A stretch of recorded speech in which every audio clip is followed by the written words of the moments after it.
जय जगन्नाथ दर्शक बंधु आपण मान चैनल को स्वागत करुच्ची। देखु बंधुगण आज मु पोस्ट ऑफिस एफडी बा टीडी स्कीम विषय आलोचना करिबा। देखंतु मुझे लिखी पोस्ट ऑफिस एफडी बा टीडी आम टाइम डिपोजिट कही था 5 वर्षिया स्कीम एथिरे आपण किछि पैसा एका मुहूर्त जमा करती जोटा कि फिक्स डिपोजिट आम कही था एवं 5 वर्षिया स्कीम होता है।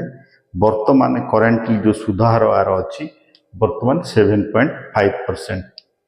आपण 5 वर्ष रखी सारा पर आपणकर मूलधन एवं सुध मिसी आपण 5 वर्ष पर आपण समस्त पैसा रिटर्न पाई परिवे।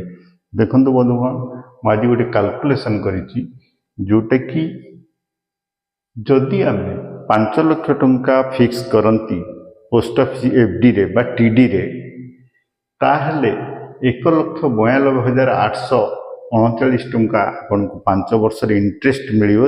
वर्तमान सरकार निष्पत्ति नहीं 7.5% इंटरेस्ट हा टोटाल मिसी 6,92,839 टंका हम जोटा कि 5 वर्ष पर आम जदि 4 लाख रखती ताहले इंटरेस्ट 1,54,271 टंका एवं टोटाल मिसी 5,54,271 टंका हम जोटा कि आपनकर 5 वर्ष पर ये टोटाल अमाउंट आपन को रिटर्न मिल।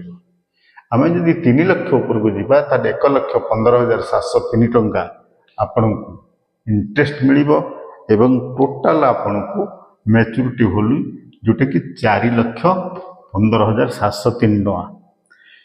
आम जदि 2 लाख रखती ताहले 77,135 टंका एवं मैच्योरिटी वैल्यू 5 वर्ष पर 2,77,135 टंका हम जोटा कि 5 वर्ष पर। आम जदि 1 लाख ऊपर को जाती 38,567 टंका आपनकर इंटरेस्ट 7.5% हार एवं टोटाल मिसी 1,38,567 टंका मिल। एवं जदि आप 50,000 फिक्स करती से क्षेत्र में 19,223 टंका आपको इंटरेस्ट मिल एवं आपनकर मैच्योरिटी वैल्यू हो 69,283 टंका। देखु बंधुगण ये जो कैलकुलेशन वर्तमान सरकार जो निष्पत्ति बा सरकार जो सुधार स्थिर करिसेंती से क्षेत्र में 7.5% जोटा कि पोस्ट ऑफिस एफडी बा टीडी उपर वर्तमान अच्छी आम से हार वर्तमान जदि आम हिसाब करती ताले आमर अमाउंट यही हिसाब रे बाहर। तेणुक ये कौन होता है मझिरे प्रति 3 मास पोस्ट ऑफिस रे इंटरेस्ट वैल्यू बा इंटरेस्ट हार रिव्यू होता है बा रिवाइज करा होता है। तेणुक दर्शक बंधु वर्तमान करेंटली जहाँ चली से क्षेत्र में आम जब हिसाब कर देखा ताल भैल्यू आमर यही बाहर एथिरे पैसा आपण जदि चाहती एटा मु लिखी 5 ईयर स्कीम 5 वर्ष रखिले ये कैलकुलेशन बाहर। आपन जदि चाहिए गोटे वर्ष रखिपारे 2 वर्ष रखिपारे एवं 3 वर्ष रखिपारे किंतु 4 वर्ष कौन ऑप्शन नहीं। तेणुक आपणकर रिक्वायरमेंट आपणकर समय अनुजाई क्यों समय आपण पैसा रिक्वायरमेंट लगे से हिसाब से आप टंका को रखिपारे एवं आपन ठीक समय आपणकर मैच्योरिटी हम एवं आप समस्त रिटर्न पाइपर। ये जो 5 वर्षिया स्कीम उपर ये कैलकुलेशन पर मुहूर्त में 1 वर्ष बा 2 वर्ष कौन आसीबो ता विषय आम आलोचना करिबा।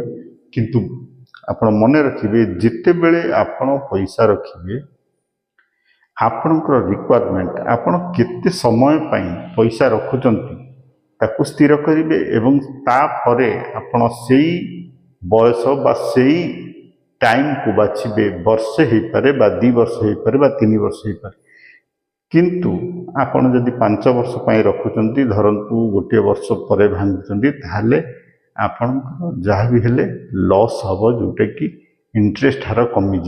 तेणुक आप जिते बड़े रखिए आपणकर रिक्वायरमेंट आपणकर समय अनुजाई फिक्स करवाटा निहाती दरकार एवं जितेबले भी आपण फिक्स करंतु ना कहीं आपण नॉमिनी निश्चित रखिए ता सहित आपण जितेबले नेशनल सेविंग सर्टिफिकेट जानी से विषय में आग वीडियो कही एवं जोटा कि ये हूँ एफडी बा टीडी ये विषय में आम आज जानिले आपण जोटा भल लगे जो स्कीम से स्कीम आप रखिपारे किंतु ये जो स्कीम टीडी 7.5% एटा बर्तमान भल सुधार आम कहीपर जोटा कि सरकार तरफ बर्तमान लागू अच्छी आपण मैंने चाहिए पोस्ट ऑफिस रे निरापद रखिपारे एवं आपणकर पैसा ठीक समय ग्यारंटेड रिटर्न सहित भल सुधार सहित आप रिटर्न पाइपर। दर्शक बंधु मैं आशा करुच्ची वीडियो आपड़ जहाँ भी जानिले ये कैलकुलेशन माध्यम एवं आपड़ टीडी विषय 5 वर्ष मु आशा करुच्ची निश्चित किसी जानिले एवं कैलकुलेशन पाई आप निश्चित किसी बुझीपारि। दर्शक बंधु मैं आशा करुच्ची वीडियो देखी आपण निश्चित गोटे गोटे सब्सक्राइब और लाइक करेंगे। जय जगन्नाथ।